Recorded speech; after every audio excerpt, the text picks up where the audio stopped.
¿Qué tal, amigos? Muy buenas tardes tengan todos ustedes. Gracias por acompañarnos el día de hoy, martes 17 de abril de 2018. Estamos muy contentos de continuar con estas transmisiones y claro, el honor de que siempre nos estén acompañando todos aquellos los que hacemos un compromiso cotidiano con la inocuidad de los alimentos. Le recordamos que ya estamos completamente en vivo y en los próximos 60 minutos estaremos compartiendo pues con la compañía de nuestro experto invitado del día de hoy una temática de suma importancia y claro, es una clara, evidente situación que vamos a poder trabajar como una solución a futuro. Lo vamos a revisar ahorita en unos momentos más. También recordarles que estamos ya disponibles en nuestras redes sociales, ya estamos en Facebook Live para que nos puedan seguir en nuestra transmisión que vamos a estar llevando a lo largo del día de hoy. Siéntanse con toda la confianza de poder plantear sus preguntas, hacer sus comentarios y por qué no retroalimentar lo que vamos a estar platicando el día de hoy en nuestro foro de grabación. También estamos en Twitter para que puedan seguir de cerca la transmisión del día de hoy y por supuesto está abierta la invitación a ser parte de esta entrevista y nutrirnos con sus ideas. También es importante comentarles que vamos a estar trabajando por ahí nuestro calendario de cursos, hay que estar al pendiente de trabajar la temática que como la línea de Innocua Academy vamos a estar desarrollando. Es importante comentarles también que la temática que vamos a trabajar el día de hoy es muy importante. Estamos hablando de un tema científico que tiene una liga muy interesante con la parte de inocuidad, principalmente en el sector agro.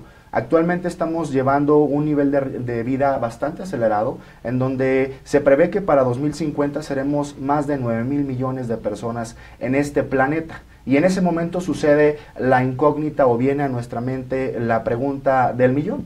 ¿Cómo vamos a hacer para alimentar a tantas personas siendo que tenemos las tierras disponibles de siempre y pues finalmente estamos acarreando con diferentes prácticas agrícolas equivocadas un proceso en efecto dominó de problemas en el campo como son erosión, problemas de los recursos disponibles como el agua y bueno, finalmente una serie de problemáticas que es de suma importancia resolver en este momento. Y para eso me doy la oportunidad de, bueno, abordar esta temática que tiene como por nombre nutrición coloidal bionanotecnológica, que es el tema que vamos a estar platicando el día de hoy y pues para eso le doy la más cordial bienvenida al doctor Luis Alberto Lyburn Rojas. Él es director general de Biotexta Instituto Lyburn de investigación, en donde pues vamos a estar platicando de este interesante tema. Bienvenido, doctor.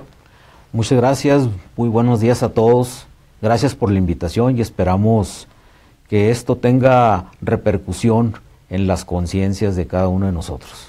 Excelente. A la orden. Excelente, doctor. Decíamos hace un momento talento chihuahuense, que el apellido nada más es escocés, del árbol genealógico, ¿verdad? Por culpa de mi tatarabuelo, pero somos chihuahuenses, orgullosamente de Jiménez, Chihuahua, México.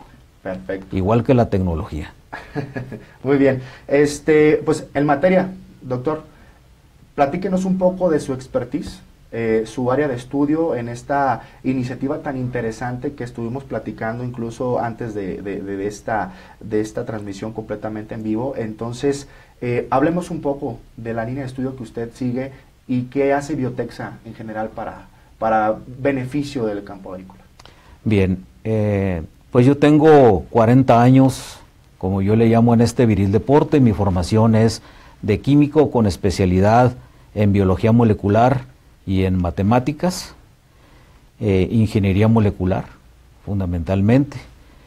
Y esto nos ha permitido a través de 40 años de trabajo continuo el desarrollar diferentes puntos de vista, diferentes paradigmas y nuevas tecnologías que van enfocadas sobre todo a la hiperproducción, pero a la hiperproducción agrológica, que consiste en producir con eficiencia, con eficacia, con sustentabilidad bien entendida y con rentabilidad. Ese es el fundamento que nosotros traemos y nuestro paradigma se basa fundamentalmente en la recuperación de suelos. Recuperar suelos porque el suelo es el patrimonio más grande de la humanidad. Ahorita hay una fiebre de cambios en orientación en cuanto a productividad, y se habla mucho de la hidroponía, se habla mucho de los diferentes medios alternativos de producción, cosa yo no estoy de acuerdo con dejarlos atrás ni abandonarlos, pero en donde sí estoy en desacuerdo completo es en que abandonemos el suelo por dedicarnos a producir en otros medios. El suelo es el principal valor económico y ecológico que tenemos. Ya el cambio climático no es una historia de Discovery Channel, el cambio climático es un movimiento diario del planeta vivo, del planeta Tierra, y lo estamos sintiendo. Hemos llegado incluso a estar cambiando paulatinamente el ángulo de inclinación de la Tierra, los efectos antropogénicos, es decir, el trabajo que está haciendo el ser humano para hiperproducir, para producir más, para vender más, para subsistir, está siendo degradante en cuestión del suelo, y el suelo, si continuamos en este ritmo, lo que va a suceder es que a muy corto plazo vamos a acabar de romper este equilibrio, no va a haber purificación ambiental, no va a haber recambio de microorganismos con respecto a la atmósfera, no va a haber fijación de nitrógeno, no va a haber oxigenación misma del suelo y del ser humano, y no podemos empezar a vivir en una esfera de cristal, ¿verdad? No podemos empezar a producir comida nada más para mañana o pasado mañana, sino tenemos que tener una perspectiva de muy largo plazo. Un ejemplo que me gusta mucho citar a mí es que para formar 10 gramos de suelo fértil, se lleva a la naturaleza 2000 años. 2000 años para producir 10 gramos de suelo fértil. ¿Y sabes en cuánto tiempo lo podemos echar a perder? En 15 segundos. En 15 segundos, cuando empezamos a utilizar las técnicas de mejoramiento de ese suelo, de emplear fertilizantes líquidos, ácidos, de sobresaturar el suelo con sales, lo estamos echando a perder. Y desgraciadamente en muchas partes ya no es posible ni siquiera una recuperación a corto plazo. Estamos hablando de que son 2000 años para generar un suelo fértil, y para recuperarlo pues estamos hablando aproximadamente de 30 años. Entonces, ¿qué pasa en ese ínter? Que tenemos que proteger lo que tenemos todavía, que afortunadamente es bastante productivo en cuanto a suelo. Tenemos que protegerlo, tenemos que empezar a recuperar sus cualidades biológicas, físicas y químicas para establecer una relación armónica entre el suelo, la planta, el agua y la atmósfera. Y en eso nos ocupamos en la parte de generación de tecnología de Biotexa. Biotexa Instituto Live Research son dos organizaciones, dos instituciones que tienen como filosofía fundamental el hacer ciencia, el generar conocimiento, y esa generación del conocimiento completamente nuevo, convertirlo en tecnología de alta usabilidad y que cumpla con principios básicos de, primero, no hacer daño, y segundo, no estorbar a la vida, porque casi todo lo que hacemos a veces le estorba a la vida lejos de ayudarla, y es una parte importante de la inocuidad. In nocere quiere decir sin daño, pero no nada más sin daño microbiológico como entendemos la inocuidad. Es que no tenemos microorganismos. No, vamos a ver la importancia que hay también en el transcurso de la entrevista, cómo tenemos que considerar los aspectos físicos, biómicos y químicos de una inocuidad para ser realmente in nocere, para ser inocuos, y para poder conservar, recuperar y seguir usando los elementos naturales para producir comida.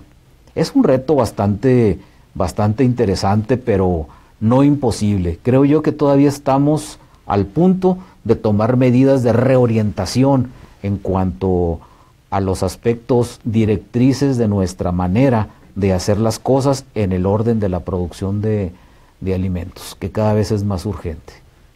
Gracias, doctor. Es una realidad que el campo está sufriendo estragos y se está viendo realmente comprometido en su capacidad productiva para pues atender la demanda de alimentos a nivel internacional. Hemos visto la merma que se han presentado por las diferentes situaciones, lo comentaba, el cambio climático y diferentes factores, muchos, la mayoría provocados por el mismo ser humano, ¿verdad? Entonces, sí hemos visto también incluso en la agricultura mexicana, nos tocó platicar también en su momento, que el empresario mexicano está motivado con fines económicos principalmente para sobreproducir y para cubrir las demandas de su cliente, ¿no? Olvidándose de los factores que se interrelacionan en esa conservación de ese suelo para que nos dé los resultados que estamos esperando. Entonces, la inocuidad la conocemos, sabemos la definición común que solemos usar en sistemas de gestión, lo que podemos utilizar en normativa, incluso marco regulatorio y esquemas globales, pero bueno, me interesa conocer su perspectiva, y digo para la audiencia, nuestros cibervidentes que nos están sintonizando, la inocuidad en el ámbito científico, la inocuidad en el ámbito de Biotexa, ¿cómo lo definen? Mira, es algo muy sencillo, pero a la vez tiene consecuencias bastante difíciles de aplicar. Normalmente conceptualizamos la producción como el nivel de estar aumentando nuestro nivel de ingresos, el ser más productivos para tener más ingresos desde el punto de vista económico, cosa que es bastante muy aceptable.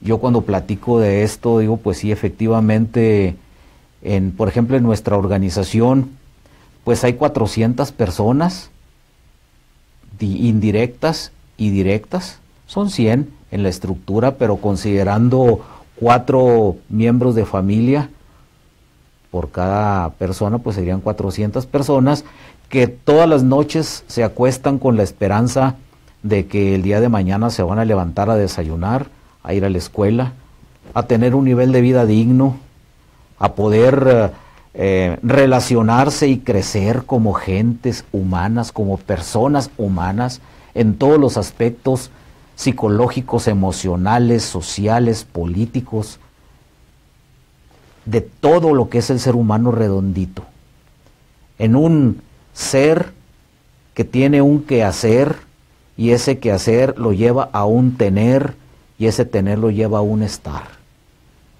Entonces, en este ciclo es muy válido el decir, nosotros pues necesitamos ayudar al sustento de estas personas, pero también necesitamos pensar en cómo ir haciendo las labores de producción para no ir dañando inmediatamente nuestros recursos al tenor o al sazón de ir produciendo algo bueno.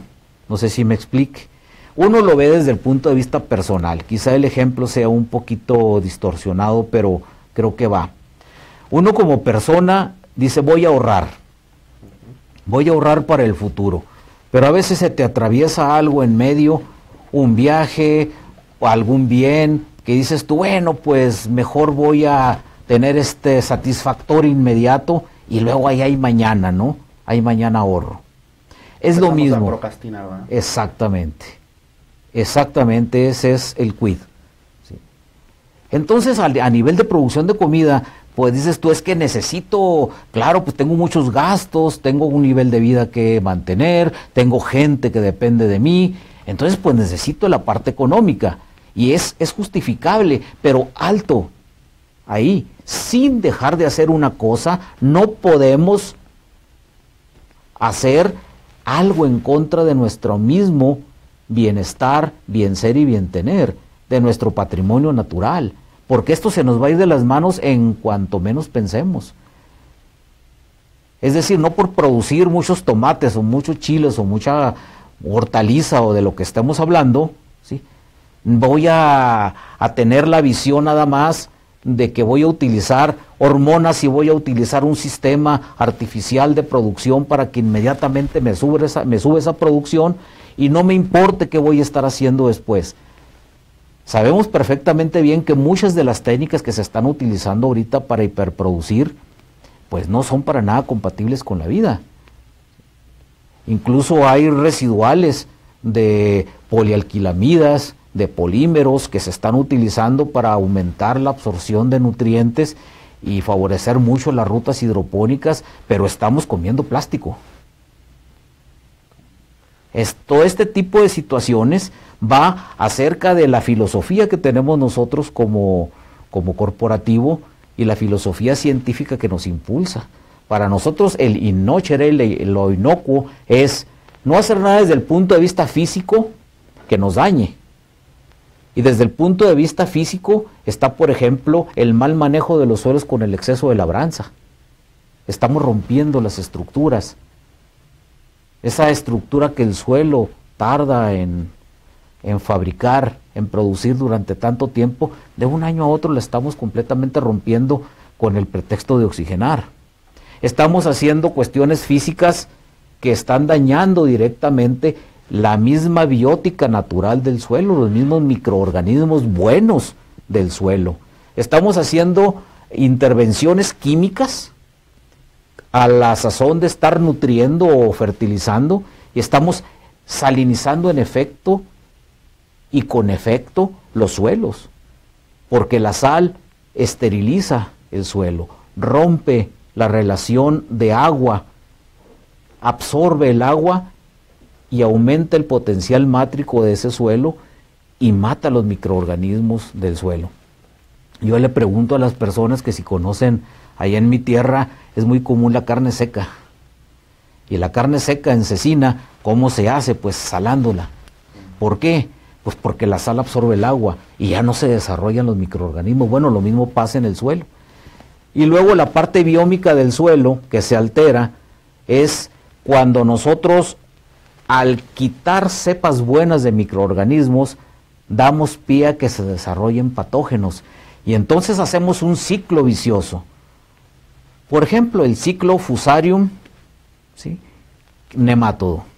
Ah, tengo Fusarium. ¡Pum! Le aplican algo contra el Fusarium y salen los nemátodos. Ahora tenemos nemátodos. Le aplican para los nemátodos y sale el Fusarium. Y en el Inter, lo único que estamos haciendo es degradar el bioma del suelo. Entonces tenemos que ser muy conscientes, y es lo que propone nuestra institución, el ser muy conscientes de que todo lo que hagamos debe de ser medido a corto, mediano y largo plazo.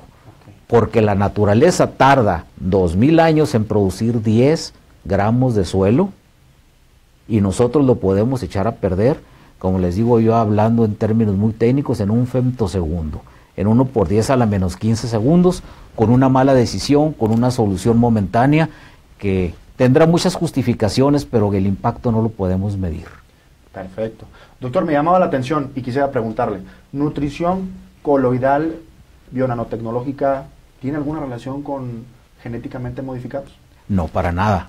Okay. Yo en lo personal, con mucho respeto a quien piense lo contrario, yo soy enemigo de la transgenia. Soy epigenetista 100%. ¿Qué quiere decir esto?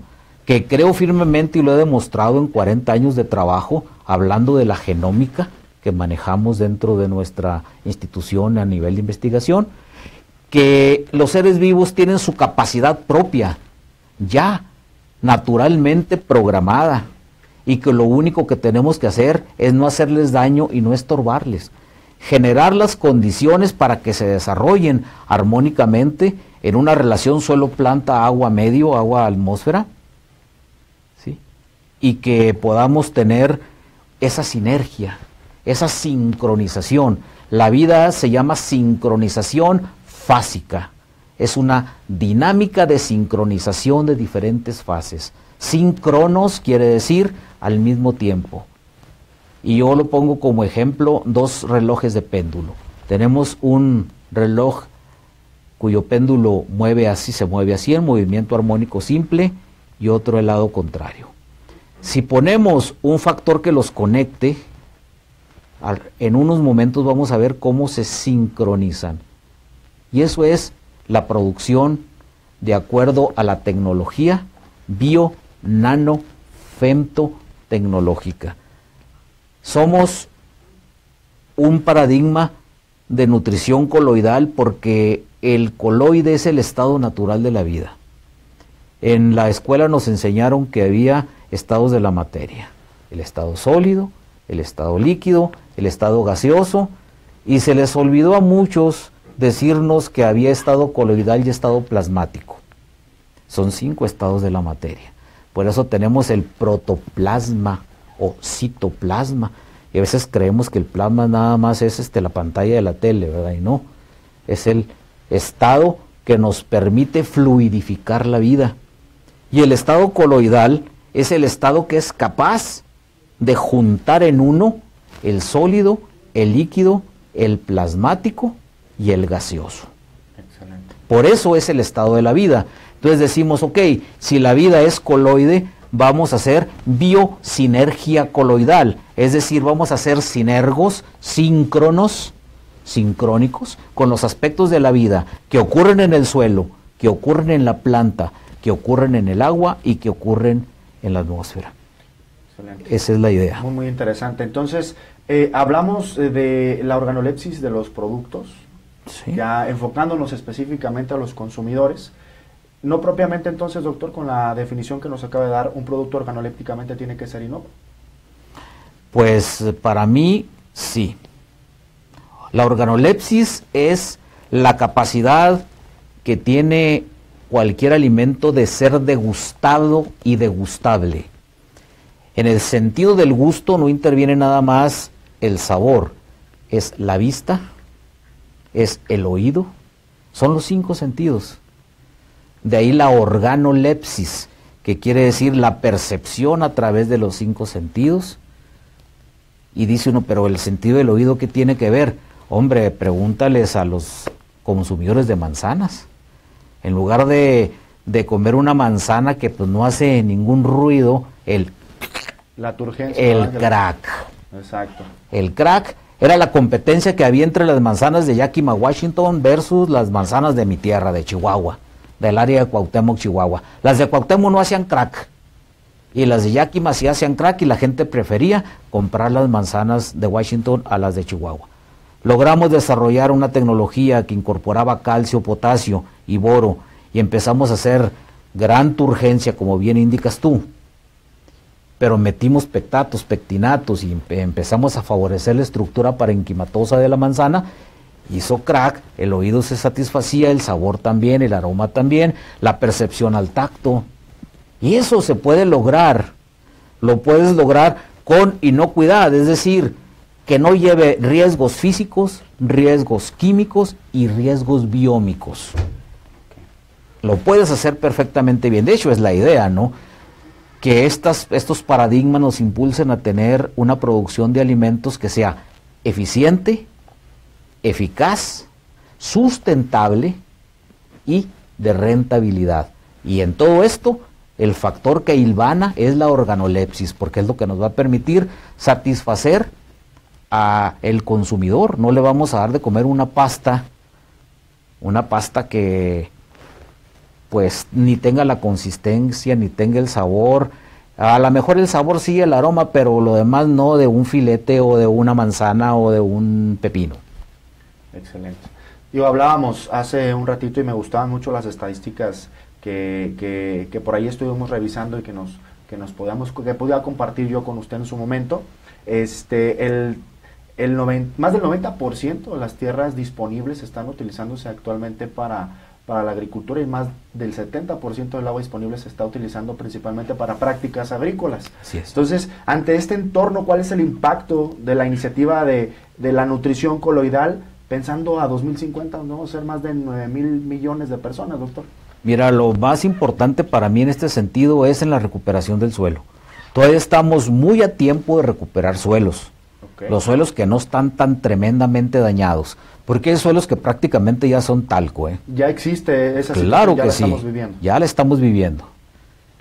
Suelos que son talco, que los hicieron talco a través de lo que yo llamo la malaplicada química de primero de secundaria. Es decir, ácido más base igual a sal más agua. Hombre, que tu suelo es alcalino, pues vamos a ponerle ácido y ácido sulfúrico, válgame Dios, ¿verdad? Ácido sulfúrico para quitarle el efecto salino. Pues sí, dentro de momentos sí, en la química de primero de secundaria sí da, ¿verdad? Pero no se calcula el efecto del calor que se desprende. Ahí entre el balance de materia y energía hacemos talco, deshidratamos el coloide. El coloide es gelatina, valga la expresión, ¿sí? Entonces, si tú le pones ácidos, la vas a degradar, la vas a pulverizar. La base fundamental del suelo se llama coloide arcillo-húmico cálcico. Y te van quedando las puras arcillas degradadas. La parte arcillosa también es coloidal. Entonces te viene quedando al último la pura parte mineral del suelo. Y en ese punto es importantísimo el que nosotros detectemos el grado de degradación, valga la redundancia, la degradación que tiene el suelo, para empezar a reconstruir mediante 4 pasos importantes este gran problema. En primer lugar, tenemos que permitir la capacidad de oxidación. Lo primero que tenemos que hacer es que el oxígeno, que es gratis, se combine, el oxígeno del aire, se combine, circule dentro del ámbito de la Tierra, para que los minerales que se encuentran ahí se puedan oxidar y así generar espacios entre ellos. Eso es lo primero que hay que hacer. Y luego llenar el espacio con coloide, ¿sí? Con coloide semejante, bioidéntico al que tiene el suelo, que es el coloide húmico, en base a humalenatos. Y luego después estabilizar ese coloide con calcios. Después ya tenemos la oxidación, después de la oxidación viene la coloidización, la estabilización, y después de estabilizar podemos empezar a nutrir, no al revés. Es la idea. Perfecto.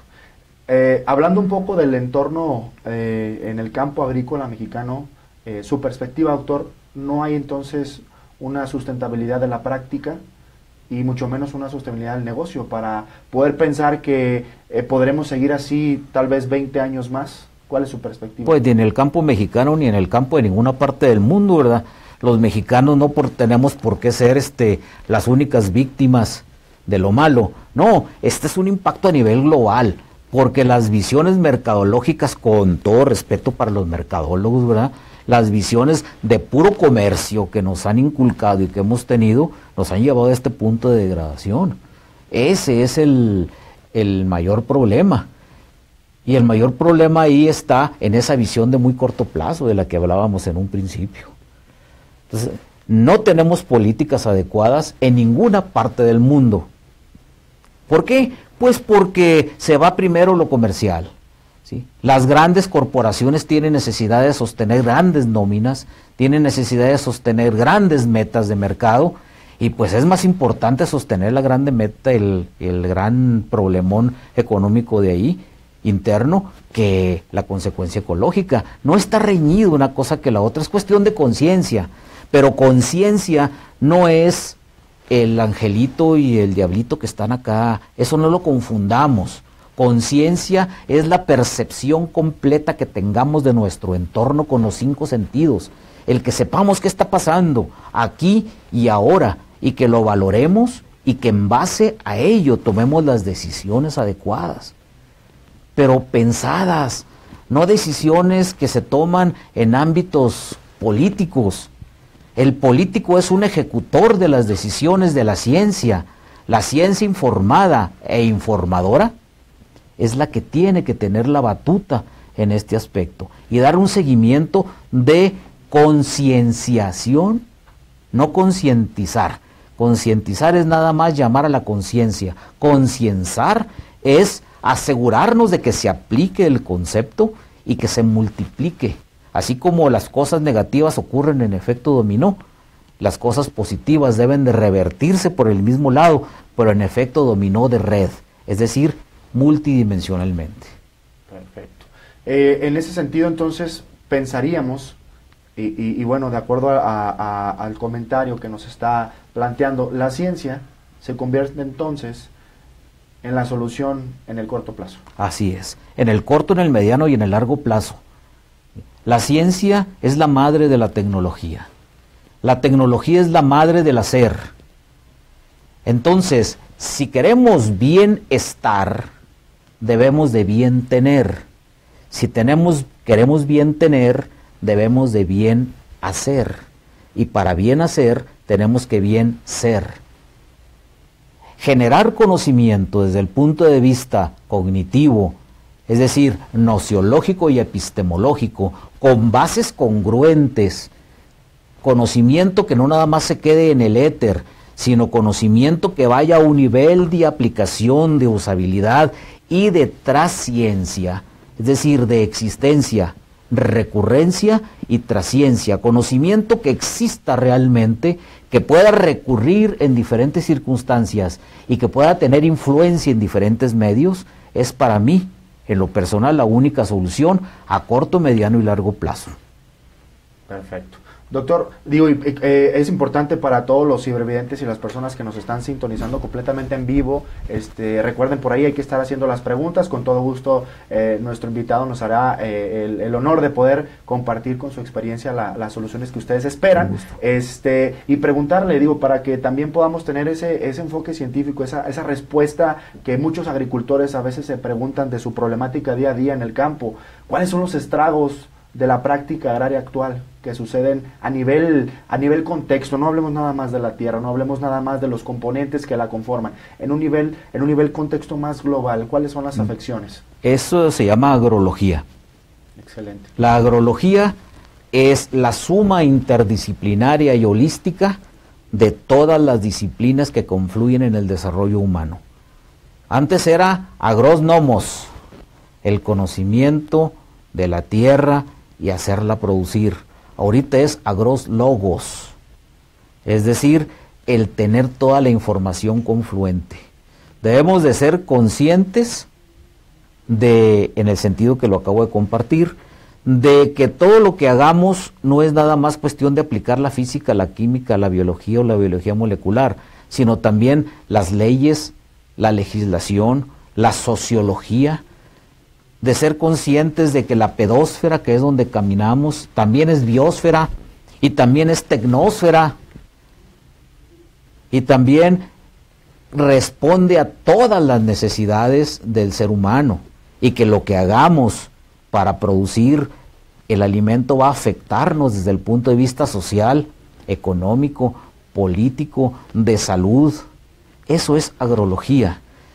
Por eso yo invito a que las universidades a la formación de especialistas en este sentido, ¿sí? Ya no es nada más agrónomos, es agroslogos. Involucrémonos todos. En la inocuidad alimentaria, por cierto, se comete un error que yo he visto y que comentábamos también, donde se involucra nada más a un agrónomo para seguir todos los procesos de inocuidad. No, ahí entran químicos, entran filósofos, entran psicólogos, entran sociólogos, entran antropólogos, que es importantísimo incorporar al aspecto de inocuidad la ciencia de la antropología, la ciencia de la filosofía que nos ayuda a generar normas de pensamiento y de conducta, en donde la ontología, la ciencia del ser, se convierte en etos, en ética, en actuar con lógica y consecuencia. O sea, todo esto es una multidisciplina. No es nada más el llegar, muestrar el microscopio y decir no hay E. coli, no hay salmonela, no hay shigella, no tenemos enterobacterias, somos inocuos. No, ese es un aspecto, pero el global es lo que importa. Yo invito a esto, ¿verdad? Que en todas las empresas, en todos los que estamos involucrados en la vida, que somos todos, como acabo de comentar, lleguemos a integrarnos multidisciplinariamente y quitarnos el sesgo de pensamiento.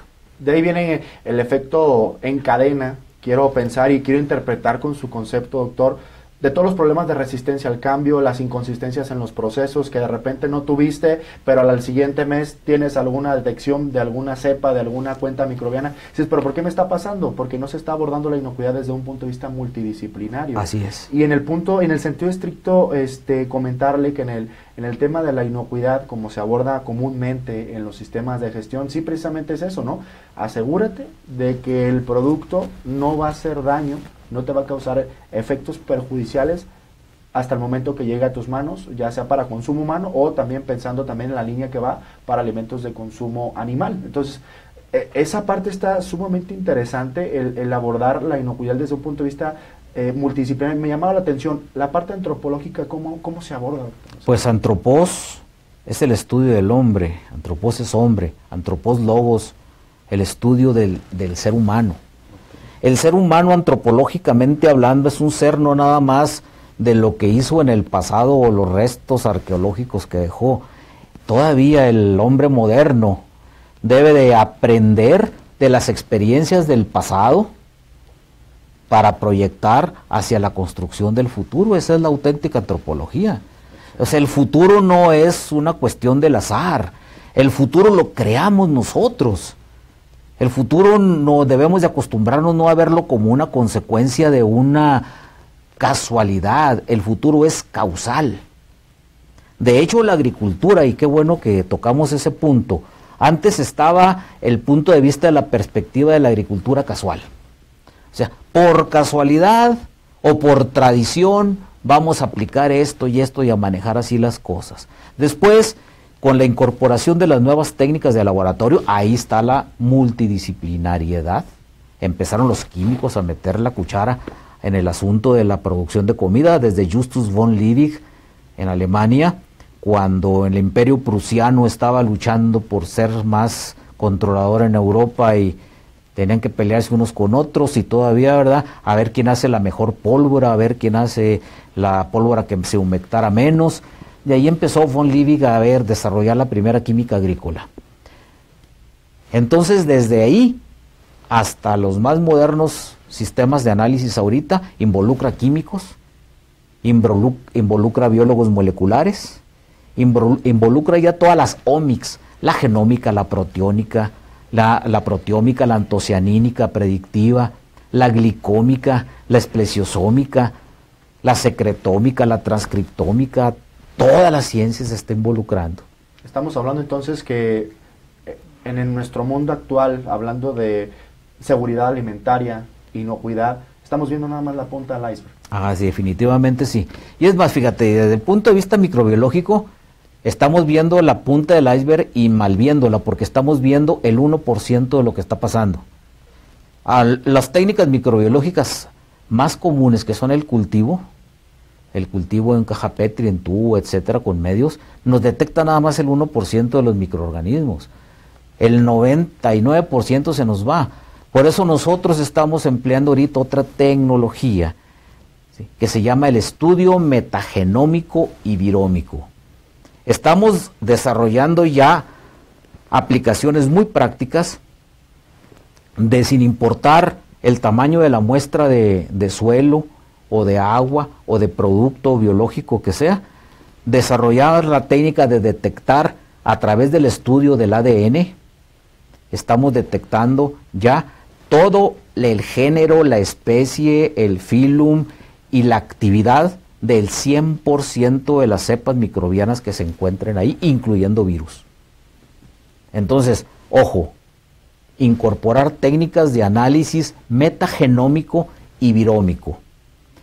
Para la cuestión de la residualidad química por metales pesados, pues el espectrómetro de absorción atómica no detecta no más que a partes por millón.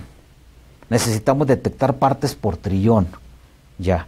Y eso se hace con espectrometría por emisión de plasma. Debemos de implementar esas técnicas de espectrometría por emisión de plasma para detectar hasta partes por trillón. Es importantísimo esto. ¿Por qué? Porque todo esto va a causarnos el gran beneficio, a provocar el gran beneficio de que vamos a detectar residualidades primarias. Vamos a poder prever, ¿sí? Y luego, por la parte de análisis químico también, tenemos el ADN microsomal. El ADN microsomal es importantísimo detectarlo porque nos enfocamos en la mitocondria y en el cloroplasto, hablando de plantas, ¿sí? Hablando de animales y seres humanos, nos enfocaremos en el ADN de la mitocondria. Y aquí es cuestión de química forense, otra interdisciplina. Ustedes saben por qué es importante utilizar y descubrir y estudiar el ADN de la mitocondria, porque el ADN de la mitocondria es muy especial, es la memoria a corto, mediano y largo plazo, en sentido retrospectivo, de lo que ha pasado con ese ser vivo. Está ligado con el ADN del núcleo de la célula, pero guarda esa característica tan especial de que es una memoria, tanto de corto plazo como de mediano y largo hacia atrás. ¿Qué ha pasado? Por eso, hablando de un ejemplo, podemos estudiar antropológicamente hablando, el origen de nuestra verdadera madre Eva, como se le llama a este proyecto a nivel europeo, de cómo, siguiendo el estudio del ADN mitocondrial de los restos que se han encontrado, de osamentas, de neandertales y de todo este tipo de especímenes, podemos dar un seguimiento de las migraciones de las poblaciones desde África hasta Europa y el resto del mundo. Eso es. Ahora, hablando en vegetales, si nosotros estudiamos el ADN mitocondrial del fruto, ahí podemos descubrir realmente si fue transgénico y qué contaminantes tiene, porque damos el rastreo de un gen que se llama gen beta, que es un biomarcador importantísimo, que nos va a detectar si el ADN está roto, torcido en una cadena, en las dos cadenas, qué tipo de daño tiene y qué influencias puede tener el consumir ese fruto en nuestros cuerpos a la hora de que ese ADN se va a mezclar, esos nucleótidos, adenina, timina, guanina, citosina, se van a combinar con los nuestros para generar uñas, pelos, ojos, dientes, órganos en el ser humano. Fíjate lo importante que tenemos ahí de eso.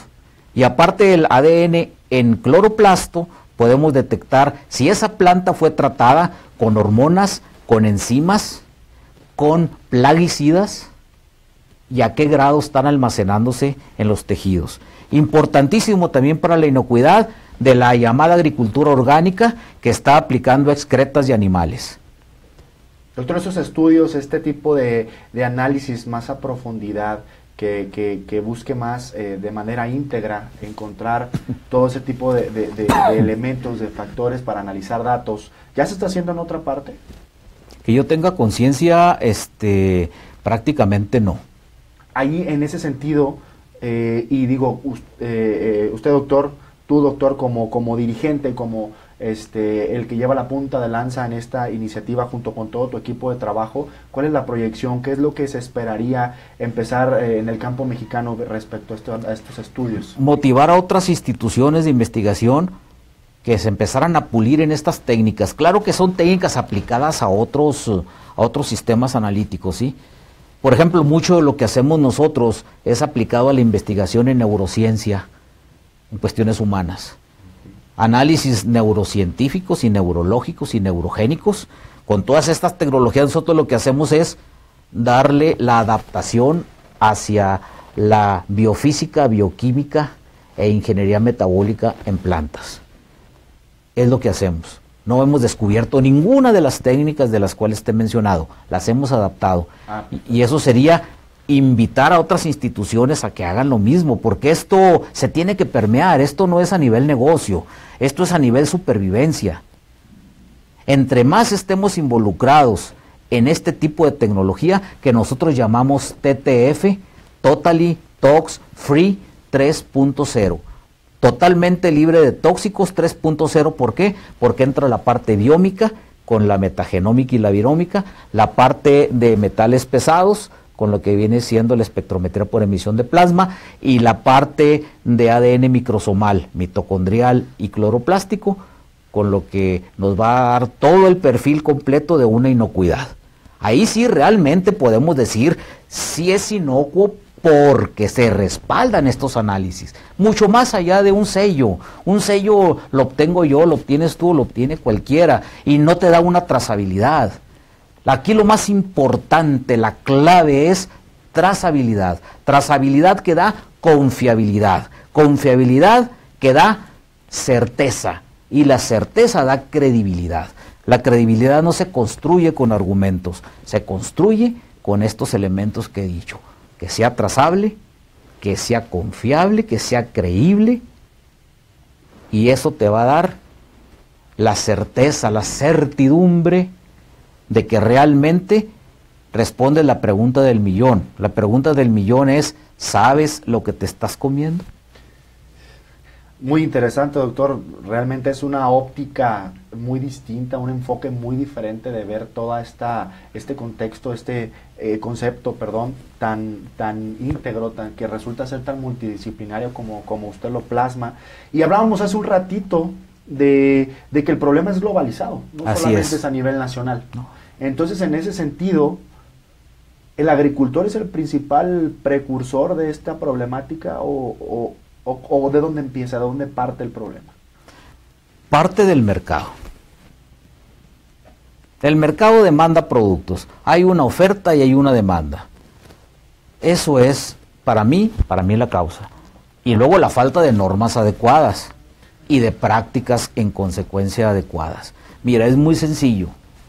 Yo me baso mucho en las cuestiones europeas. Comparto mucho de mi tiempo y de mi vida con Alemania. Alemania tiene una población extrema, jóvenes y ancianos. Y ambas poblaciones son hipersensibles a los infartos. Infartos al miocardio, o sea, al corazón, al cerebro, a los pulmones, al hígado, a los riñones. Son infartos. Pequeñas disfuncionalidades que se convierten en heridas, primero microscópicas y después disfuncionales, que causan la muerte. Y dijeron, bueno, ¿cuál es el problema aquí? ¿Cuál es la causa? Y empezaron a ver que la causa se debía a iones libres, producto de los alimentos, nitratos, fosfatos, cloruros, cloratos, percloratos. Bueno, ¿de dónde vino esto? Pues de la agricultura, de los fertilizantes. Ah, caray. De los fertilizantes. Entonces dijeron, hey, vamos a ver esto, vamos a monitorear el contenido de estos elementos, de estos iones en el producto final. Y llegan agentes del gobierno y muestrean en los supermercados, en Rebe, en Lidl, algunos de ellos, ¿verdad? Muestrean, y si detectan que hay cualquiera de estos iones, nitratos, cloratos, cloruros, percloratos, fosfatos, etcétera, retiran el producto y van con el productor, oye, ya no estés usando eso. Ahora, ¿cuál es la alternativa? ¿Cuál es la alternativa? La alternativa es llegar a usar productos naturales, y para mí, muy en lo personal, es promover el uso de la nutrición coloidal biosinérgica, porque esto es una nutrición que va a recuperar el suelo, a superrelacionar el suelo, la planta, el agua, la atmósfera, en todos los aspectos biológicos, físicos y químicos de todo este entorno, y realmente podemos llegar a un nivel de sustentabilidad, porque ese es otro problema. La sustentabilidad es muy usada como argumento, pero creemos que somos sustentables porque recogemos la basura y la clasificamos. No, sustentabilidad es usar las cosas, conservarlas, recuperarlas, ¿sí?, y acrecentarlas en sus propiedades buenas. Es decir, uso el suelo, lo sigo usando, pero estoy recuperando lo que estoy invirtiendo en ruta de carbono, nitrógeno y agua. Tú pregúntale a aquel que te dice que es muy sustentable, ¿qué es la huella de carbono? ¿Qué es la huella de nitrógeno? ¿Y qué es la huella de agua? Y si realmente es consciente de su cuantificación y su balance diario en su ente productivo. Hay una necesidad de ser sustentable. Ser sustentable. Lo otro es tener una buena práctica de recoger botellas y plásticos y cosas orgánicas, ¿verdad? Pero ser sustentable es cuantificar desde nuestros aspectos productivos, los que nos dedicamos a producir moléculas biosinérgicas, hasta el productor y el consumidor y todos globalmente llevar una cuantificación de huellas. ¿Quién lo va a hacer? Hombre, los científicos. No vamos a convertir a todo el mundo, ¿verdad?, en cuantificador, pero sí en un ente de concienciación que nos va a permitir entre todos llegar a sumar, y cada quien con su responsabilidad, con su conocimiento, y así vamos a ir cada vez descubriendo más la base del iceberg y podemos atacar las cosas de fondo, no nomás de forma. ¿Sí? Así es. No nomás de forma. Doctor Luis Alberto, pues también platicar entonces de seguir así, ¿se avecina un problema de seguridad alimentaria? Ya lo tenemos. Ya lo tenemos. Claro que sí. Yo le llamo la ruta de la ensalada.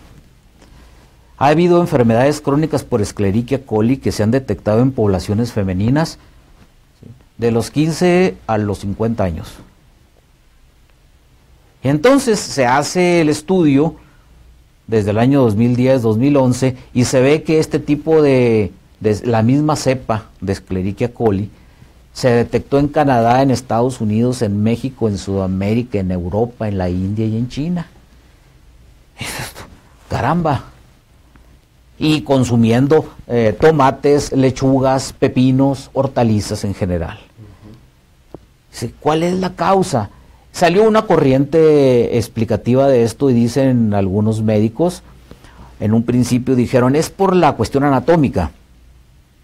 La cuestión anatómica, ginecológica y urinaria de la posición que guarda los órganos genitales y urinarios de la mujer con respecto a los órganos de evacuación digestiva, ano y meato urinario en concreto, y poniéndole nombre al asunto, esto es el problema, la causa fundamental. Pues no era cuestión anatómica, ¿sí? Era cuestión de la ensalada que se estaban comiendo. El mismo estudio sociológico, y ahí entra la otra multidisciplina, ¿sí?, a nivel estadístico, dijeron, ok, ¿por qué en esos rangos de edad? Porque es cuando la mujer se preocupa más por seguir la moda del peso y la figura y de todo esto, y tenemos la cuestión del alto consumo de ensaladas, y luego se van a la parte orgánica. No, es que esto es la parte bio, lo orgánico y lo tradicional. Y resulta que la parte orgánica, pues no es tan sana, ¿verdad? Porque está nutrida con excretas, con compostas mal hechas. Mira, ahí vele nada más la noticia que apareció ayer. 2 millones de huevos retirados en Estados Unidos contaminados por salmonela. Eso es lo que detectaron en el huevo. Pero en la excreta de esas gallinas, ¿sí?, ahí en la gallinaza, que tan socorrida es en la agricultura, porque su alto contenido de nitrógeno es fundamental, según esto, ahí va el microorganismo infectante. Entonces, esa fue la causa fundamental de la migración de estas cepas. Y lo peor del asunto es que las cepas ya son resistentes. Estamos teniendo cepas hasta resistentes a cefalosporinas de tercera generación. Excelente. Digo, esto ya es un problema de ahorita, ¿no?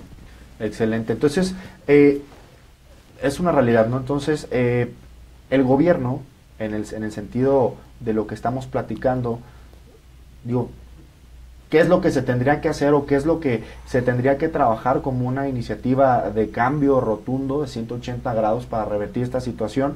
Porque lo sabemos, digo, no es un secreto que en diferentes instancias públicas, en diferentes situaciones que vemos a diario en el entorno de la alimentación, productos que se hacen parecer de primera y no lo son. Productos que nos venden con la máscara de inocuidad y no lo son. En ese punto que hay que trabajar y yo preguntarle, doctor, ¿el consumidor tiene que ver, tiene participación en marcar esta pauta? Claro que sí, porque el consumidor lo que tiene que hacer es exigir, no una etiqueta que diga orgánico o inocuo, sino la trazabilidad. El consumidor lo que tiene que hacer es exigir y que le digan de dónde vino ese producto. ¿Es producto transgénico? ¿Es producto natural? ¿Es producto de cruzas? Desde ese punto de vista de hibridaciones, desde el punto de vista genético no transgénico, de cómo fue nutrido, en qué tipo de suelo se cultivó, o qué tipo de hidroponía se usó, qué nutrientes y la trazabilidad de los nutrientes. Ahí es en donde está, porque ahorita pues, digo, ahí ves tú las mismas pruebas de que en el NOP, en el National Organic Program de Estados Unidos, está la parte global y la parte de California y no se ponen de acuerdo. Y lo que era inaceptable desde el punto de vista orgánico ayer, ahorita ya se puede hacer bajo ciertas y cuáles circunstancias. O sea, eso no funciona. Lo que funciona es, dame la trazabilidad. Dime exactamente, que yo lo pueda verificar y que en un código QR o en un código de barras pueda estar junto con el precio del alimento o en el restaurante, en el menú puede estar el código QR en donde se dé la trazabilidad. Entonces vamos realmente a tener una acción que valga la pena, que exista, que recurra y que tenga trascendencia. Mientras tanto, no va a pasar de ser un bonito proyecto y no vamos a utilizar las etiquetas desde el punto de vista comercial. Ah, lo de moda ahorita es lo orgánico. No, pues voy a ver cómo consigo un certificado orgánico. Digo, eso no está funcionando, ¿verdad? Excelente. Doctor, digo, ya para terminar, ya se nos acaba el tiempo, finalmente es un tema bastante interesante, sí, por lo visto, y además lo que he estado notando es que es una galaxia de información, es decir, un mundo, una galaxia de información que se tiene que compaginar, que se tiene que analizar, que se tiene que poner sobre la mesa y debatirlo bien con todo ese conocimiento, esa expertise que demuestran en el tema. Pero yo preguntarle, ¿qué retos se vienen para el campo con estos temas emergentes? Y de temas emergentes me refiero a patógenos mutando. A nivel genética estamos viendo esa situación, predisposición del consumidor a nuevas enfermedades que se están descubriendo que no sabíamos que existían, ¿verdad? Está desnudando la inocuidad, la ciencia, y eso está interesante. Vamos a ver cómo se viene en los próximos años este tema, esta polémica que va a levantar, y bueno, raspando intereses de todo tipo. Así es. Políticos, sociales, económicos, corporativos, etcétera, etcétera, industriales. Y además, pues los 2 milloncitos, poquito más de 2,000 milloncitos que se vienen de gentes para el 2050, y tenemos las mismas tierras. ¿Qué reto se viene para el campo, doctor? Pues tenemos menos tierras. Tenemos menos tierras, ¿verdad? De hecho, el cálculo de estadística bayesiana que se hace al respecto es que requeriríamos alrededor de 6.5, 6.8, 7 planetas Tierra desde el punto de vista cultivable para poder abastecer esa demanda del 60% que se incrementa en la producción. Ahorita ya tenemos entre 800 y 1,000 millones de gentes con hambre crónica. Ya es una realidad ahorita, ¿sí? Más lo que se viene para aumentar ese 60% de la producción con inocuidad, con eficiencia, con eficacia y con rentabilidad, es realmente un reto mayúsculo. Pero la solución para mí es la humanización. Tenemos que dejar de mercadizarnos o mercadolizarnos, ¿sí? Para hacernos humanos. El ser humano, verte a ti, verme a mí, ver a los demás como un humano que es igual que yo, que necesita las mismas cosas que yo y que tiene las mismas oportunidades para vivir que yo, y poner la ciencia al servicio de esa humanidad. Y en ese momento, cuando nos caiga el 20, como decimos en mi pueblo, vamos automáticamente a modificar las leyes, las prácticas y todo, porque mientras sigamos teniendo una visión de mercado nada más, no seguirá esto no más que creciendo. Es una vorágine, y como diría Stephen Hawking, claro, es una bola de nieve. Es una bola de nieve, y más que una bola de nieve, citando a Stephen Hawking, es un agujero negro que en menos que nos demos cuenta, nos va a chupar. Doctor, gracias, igual se nos acaba el tiempo, igual ya nada más quisiera yo terminar agradeciendo pues a todos nuestros cibervivientes que nos están sintonizando en este momento, y bueno, que estuvieron con nosotros estos 60 minutos platicando estos temas tan interesantes, y que seguramente van a dar mucho que hablar en los próximos meses, en los próximos años, conforme va evolucionando, se va cimentando y tiene esas bases sólidas para proponerlo como una solución real. Entonces, para finalizar, doctor, y agradeciendo enormemente la oportunidad que nos da de escucharlo, ¿qué recomendaría usted para los agricultores, para los agroempresarios, como primer paso para darse cuenta y entender la verdadera inocuidad de sus productos? En primer lugar, analizar sus tierras. recurrir al análisis para que sepamos qué amigos y qué enemigos tenemos ahí. Pero un análisis metagenómico para procurar desarrollar las cepas benéficas que tenemos, y obviamente a la hora de desarrollar la cepa benéfica, la cepa patógena se va a disminuir. Eso es lo primero que hay que hacer, conocer contra qué vamos. En segundo lugar, optimizar el agua. Optimizar el agua, hay regiones como en mi pueblo, cuya conductividad eléctrica es de 2.1, es decir, estamos tirando 4 toneladas por metro cúbico de sal, por metro cúbico de agua, tiramos 4 toneladas de sal por el hecho de estar regando.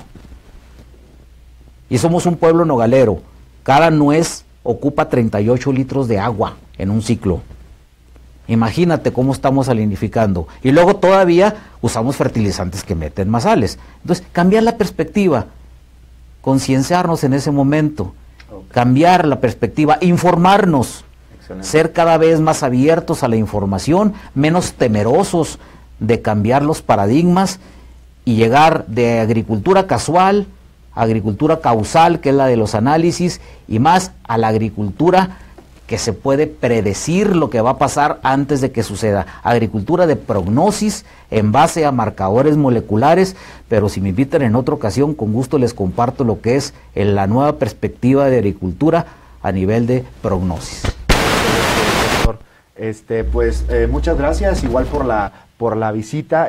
La verdad está muy interesante el tema. Ya para finalizar, algún contacto, algún correo electrónico donde puedan contactarse para poder revisar algún tipo de dudas o buscar alguna orientación. Pues tenemos nuestras páginas web, www.biotexa.com, y mi blog personal, que es lightbornr.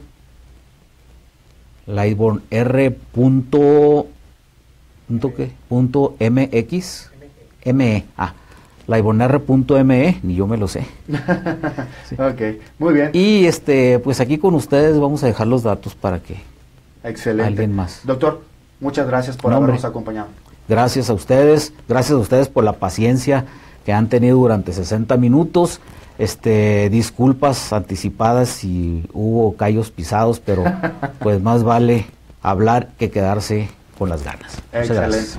Muchas gracias. Bueno, por esto ha sido todo. Muchas gracias por estar con nosotros durante estos 60 minutos. Nosotros los invitamos a un compromiso más con la inocuidad el próximo martes. Acuérdense, en punto a las 12 y hasta la 1 del mediodía. Y recuerden, hablar de inocuidad siempre es oportuno. Nos vemos a la próxima.